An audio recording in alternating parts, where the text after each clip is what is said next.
Come ride the little train that is rolling down the tracks to the junction. Forget about your cares, it is time to relax at the junction. Lots of curves, you bet, and even more when you get to the junction. Petticoat Junction. There's a little hotel called the Shady Rest at the junction. Petticoat Junction. It is run by Kate. Come and be her guest at the junction. Petticoat Junction. And that's Uncle Joe. He's a moving kind of slow at the junction. Petticoat Junction.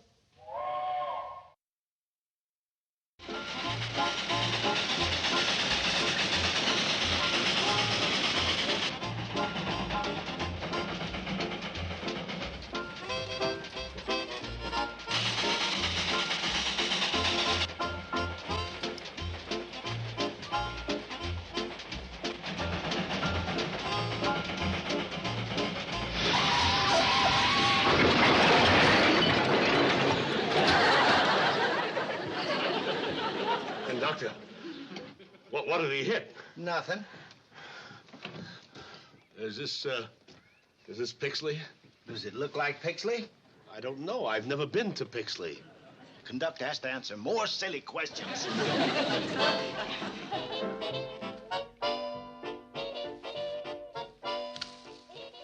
Hey, that looks all right. I ain't interested in how they look to you. The only opinion that counts is Kate's.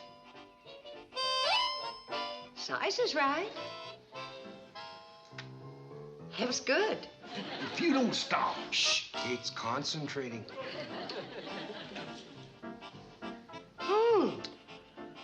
It's perfect. Hooray! Floyd, let's pick apples. Hey. Hi, Joe. Hi, Joe. Hey, you want to be more careful, you big ox. Crying out loud. I'm sorry, Uncle Joe. I didn't know you were there. What's going on? Oh, the same thing that goes on every year about this time. The apples are just right for bachelor butter. I knew it had to do with getting something free to get them 2 big tubs of lard moving that fast. Oh, they look forward to it. Kate, it ain't right. Charley and Floyd, Sam Drucker, Doc, and all the rest of them imposing on you. Well, they're not imposing on me. You know something? I think I enjoy making bachelor butter for them as much as they enjoy eating it. And you enjoy it, too. Yeah, but in the whole 20 years you've been doing it, you've never seen me making a fool out of myself. Climbing all over Ben's trees, picking apples, lugging them up here, bringing you empty jars to fill. No, I never have. You want to know why? Mm-hmm. Because I've got self-respect. Oh, that's the reason. Yeah, I'm a bachelor like they are, too. But you don't catch me playing on your sympathies, making you slave in the kitchen all day, neglecting your other work, just so I can have a few jars of homemade preserves. Kate, why do you do it? Well, them being bachelors, they don't have any women folk to home cook for them. And besides, it's a way of showing my appreciation for all the nice things they do for me. What do they do for you? Well, Floyd and Charlie take the girls to school. They run me into town. They steer salesmen to the hotel. Doc Stewart never sends me a bill. And Sam lets me run up my credit way beyond good sense. But outside of that, what do they do for you? Well, that's going to take a little thought.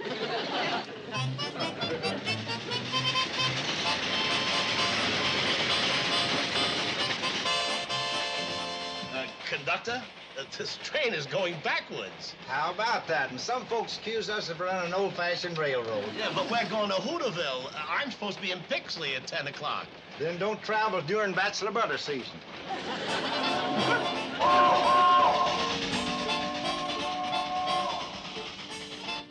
Doc, did you hear the whistle? Yeah. Yeah. Well, grab all your empty jars and come a-running.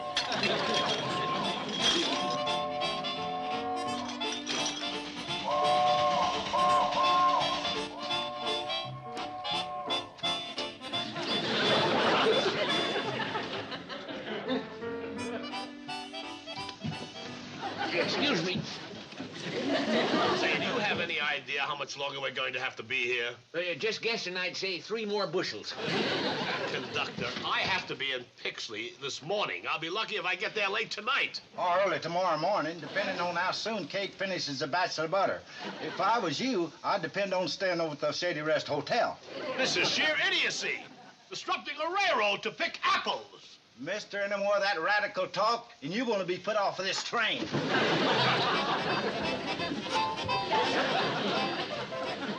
Boys, now stop that. Instead of squabbling, just tell Uncle Joe how many jars you got, and he'll see that you get back what's due you. Yeah, just line up right here. All right, Sam, how many you got? 22. 22? There won't be no butter for the rest of Well, us. 12 is Doc's. Why didn't he come himself? He had to take out Lou Dawson's appendix. Lou had all year to have it took out. You know that Bachelor butter your mother makes must be something pretty special to cause all that excitement. I wish some of our food products did. What kind of firm do you travel for? HDL Food Products. We put out all sorts of canned goods. Betty Joe, get your sisters. Bobby Joe! Billy Joe! Mom wants us! Woman's work is never done.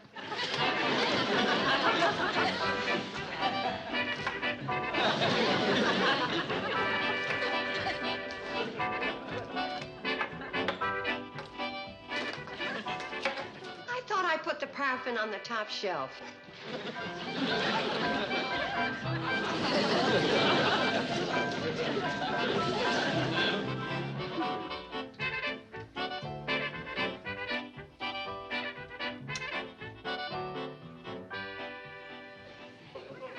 Now, when the alarm goes off in 16 minutes, the apples will be boiled enough.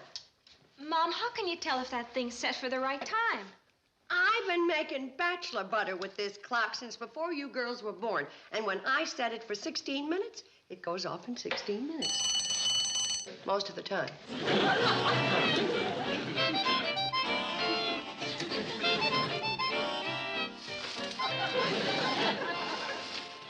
Hold it. What's the matter? I never saw such sloppy rockers in my life. You should rock to and fro together. Ain't we? No. When I'm froing, you're toing. When I'm toing, you're froing. Well, let's do it right. 1, 2, 3. This sure is a strain every year. Kate should be sieving the apples by now. She's past sieving. Not by railroad time. Smells to me like you're just heating up the cider. Oh, cider's boiled down enough, Billy Joe. Mom, how much longer? No, just keep stirring. There we go. Bobby Joe, sugar.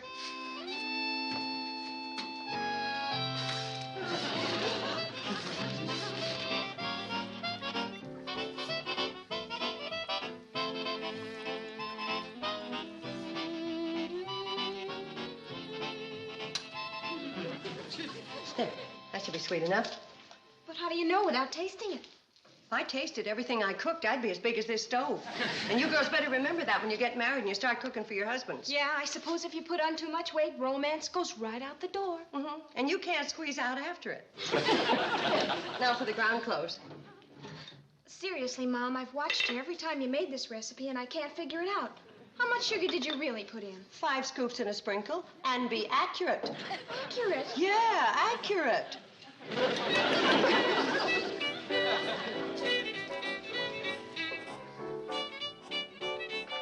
Floyd, What's the matter? Joe heard something. I think I heard the oven door open. That was the oven.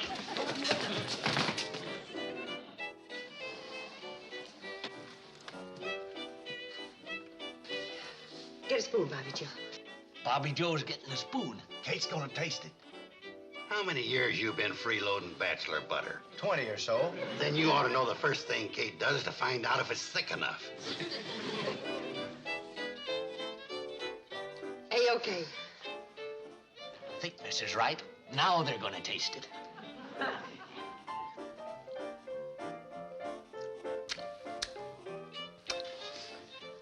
Joe? It got past Kate. Bobby Joe. Sounds like Bobby Joe's tasting. Sounds like Betty Joe's getting in her licks. somebody else is tasting. It's more than tasting, it's kind of slurping. Yummy. Sorry, Joe. Delicious, Mom. Kate's polling the jury. Ready, Joe? Dreamy. How about you? I now declare this year's batch of Bachelor butter ready for eating.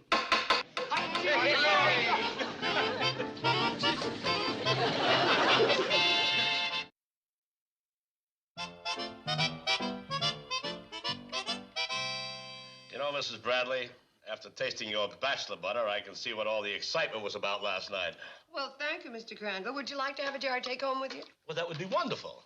Wait a minute. You a bachelor? No, I'm not. Then that'll be $1. Uncle Joe. You know the rule, Kate. Free to bachelors if they provide their own jar. I don't suppose you got your own jar. No. And that'll be $1.25. In spite of what Uncle Joe says, you may have a jar with my compliments. Well, actually, I'd like 2 jars. Boy, Charley and Floyd could take freeloading lessons from him. Uncle Joe, Mr. Crandall is our guest. You can have as many jars as you want. 2 will be fine. I have an idea about this bachelor butter.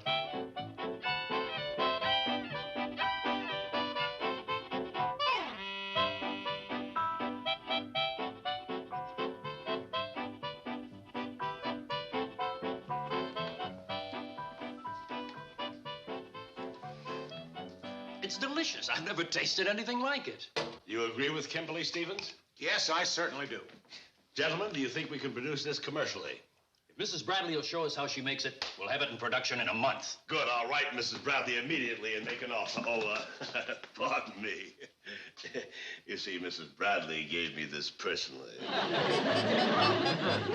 And the enclosed check for $250. $250. Wow. To evidence our good faith upon delivery and satisfactory preparation of your bachelor butter recipe, we will pay you an additional $250. That's $500. Please advise us if this is acceptable, and we will arrange transportation to our factory for you and hotel accommodations. Gee, well, you're going to accept the offer, aren't you, Mom? Well, Hey, hold on a minute. Let me see the check. Who is this fella Jenkins that signed it? Well, it says right here he's the comptroller. Yeah, but how do you know that's his signature? He should have sent along some identification. You know, you can't be too careful, Kate. oh, I'm sure it's all right. What are you going to do, Mom? I gotta make some more of the stove polish. This is the last of it. I mean about the offer. You're going to go. Of course she is. But how can I go and leave you girls in the hotel? Uncle Joe will be here. I ought to go along with you and see if they don't pull no fast ones. They said they'd only send Mom's transportation. Probably afraid to have me come. I reckon that Crandall told him about my shrewd reputation. Well, I don't know what to do. Gosh, Mom, all that money? Oh, yeah, Mom, you've got to go. I know. Let's put it to a family vote. All those in favor say aye. Aye. Aye. Okay, it's unanimous. Wait a minute. There's still one member of the family who hasn't voted yet. What do you think? Now it's unanimous. How do you get a jar of bachelor butter? I gave it to him. After all, he's a bachelor. Well, aren't you?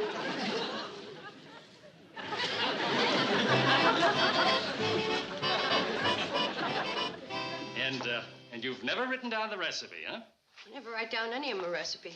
Oh, what do I have to wear this for? I brought my own apron. Well, we have to work under the most sanitary of conditions. My apron is as clean as this.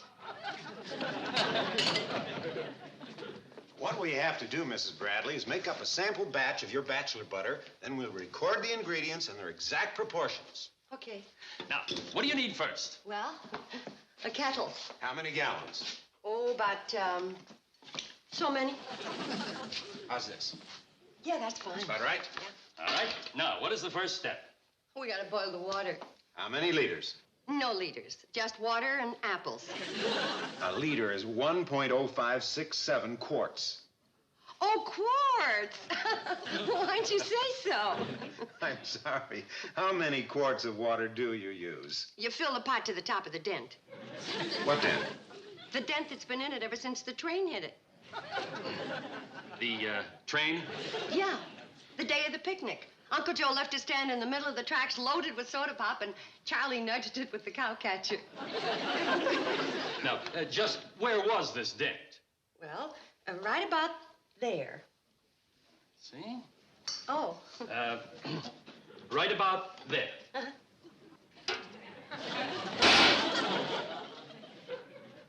Well, it isn't as deep as the one the train made, but it'll do. Come on. All right. Now that we've washed the apples, we gotta cut them in quarters. I see. And then when the water boils, we dump them in and add the sugar.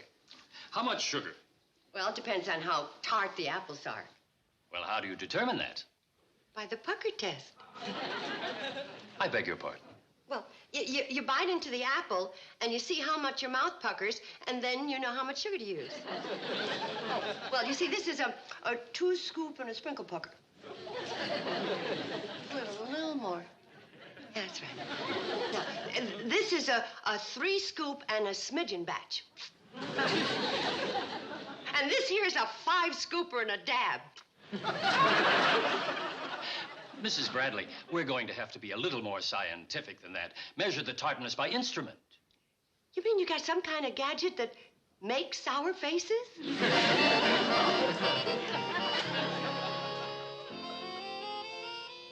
Now, you put the apples through the sieve, boil down the cider, and add it to the puree. Now, what's the next step? Seasoning.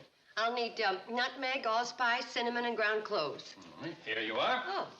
Now, do you add these in any special order? Well, I usually start with the ground cloves. And how much do you use? Well, let's see now. This was a scoop and a half in a smidgen batch, about a half a jar. A quart jar? No, Ningeldorf mayonnaise jar. How big is a it? Well, Ingeldorf always uses the same size. It's bigger than a small relish jar, but smaller than a medium-sized pickle jar. Maybe we can pick one up. Oh, I doubt it. Ingeldorf's been out of business for years. Maybe you could kind of guess at it. Well, I could try. But it won't be as accurate as if I had my Ingeldorf jar here. Now, before you season the puree, hadn't we better set the oven? How many degrees Fahrenheit do you bake it at? I never degreed it. Well, when the oven's right, I just stick the puree in. Well, you must have some way of measuring how hot it is. Oh, sure. Well, now we're getting somewhere. Oh, I always know when the oven is right because the dog usually rolls over on his back and sleeps with his paws in the air.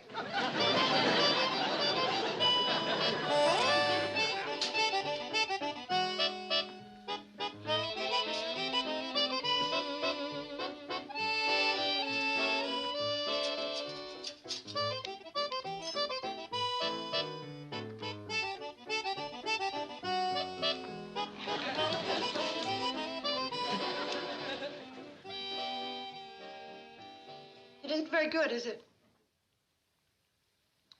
Frankly, Mrs. Bradley, it isn't up to the sample that Mr. Crandall brought in. Well, how could it be?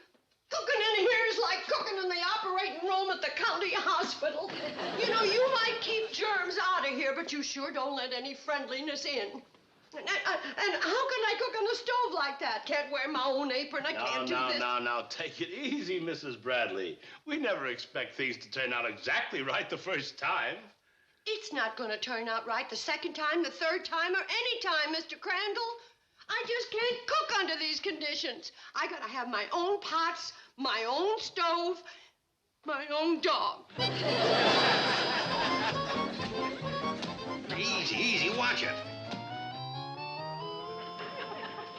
If you're not satisfied with the way we're doing this job, we'll be glad to let you take over. I gotta get the rest of this stuff on case list. See, there's pots, sieve, Ingeldorf mayonnaise jar. I know they should have gone along. She's probably ruined that whole $500 deal I dickered up for her.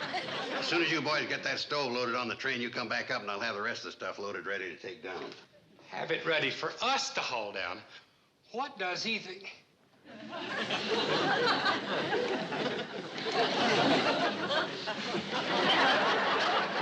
What's the matter with you?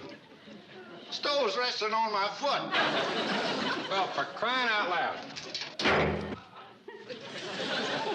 Why didn't you say so?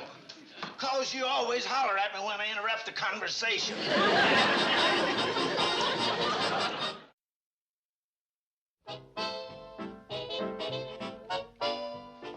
Dented kettle, sieve, clock, Engeldorf mayonnaise jar, dog. Well, I guess that's everything. Now, if one of you fellas will fill that kettle up to the dent, we'll get to boiling. Oh, Mr. Kimberly, are you sure that stovepipe's fixed now? Yes, it's fitted right into the air conditioning duct. Now, if you need any more wood, we still have half of Mr. Crandall's desk chair and a hat rack. I don't think we'll need it. Stove's starting to warm up, all right. How old is this stove, anyway? Oh, it's been in my family for 65 years. How do you keep it looking so new? Rub it down twice a week with my stove polish. There's the water. Now, what's next? Gotta get started with the apples.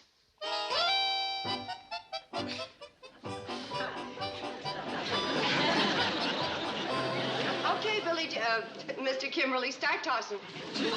Boys at MIT could only see me now. Bobby Joe usually does the quartering, but I didn't want to take the girls out of school.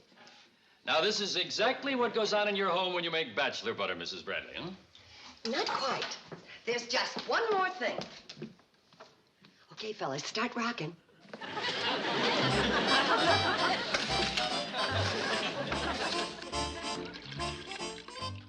Now, as soon as this boils down, we'll make the puree, spice it up, and stick it in the oven. Is the oven hot enough yet? Not yet. Hey, fellas, we ain't rocking together. It don't make no difference. Rock freehand. I sure feel silly sitting out here in a hallway rocking. I do, too. But we're doing it for Kate. Well, the puree's done. Now all we gotta do is pour it in the crock and stick it in the oven. Is the oven hot enough? It's perfect. Hold it. I think I heard the oven door. Thank goodness. Now we can get out of here. Ain't we gonna listen at the door like we always do? What for?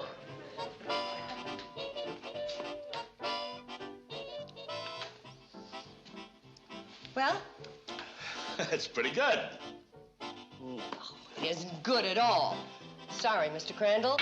Just isn't gonna work. I don't understand it, Mrs. Bradley. We brought everything you asked for, the stove, your pots, your dog, your friends. All except the most important thing, the anticipation. What? Yeah, the fun the fellas have looking forward to my bachelor butter every year. You know, watching the apples turn just right, picking them, squabbling over whose jar is whose. Me and the girls trying to make every batch the best. Well, those are the things that are missing in this. I think I understand, Mrs. Bradley.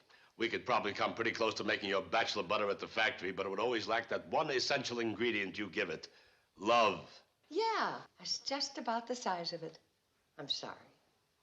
Come on, Fahrenheit. Oh, if you boys will come by the Shady Breast about this time next year and bring your own jars, I'll fill them up with the best bachelor butter you ever tasted.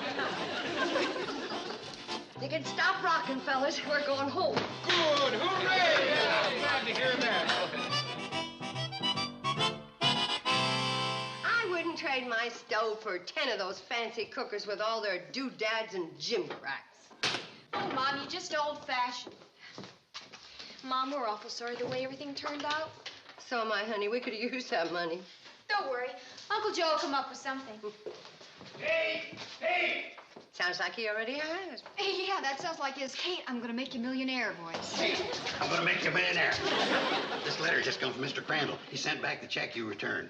He wants you to keep it. Well, I can't do that. Sure you can. He wants to make another deal. My bachelor butter recipe is not for sale. Oh, he don't want that. Nor my strawberry preserves, my gooseberry jelly, or my apricot jam. He don't want them either. He's offering you $500 for the formula to your stove polish.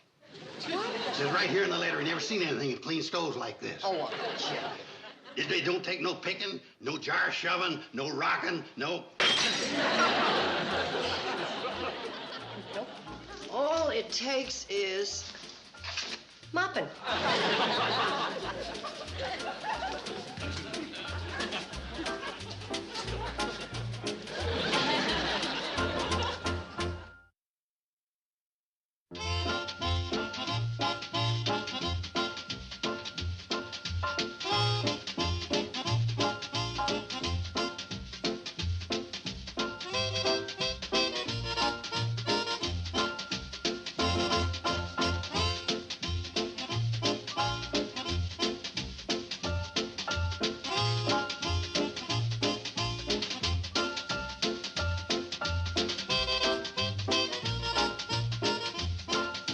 Petticoat Junction.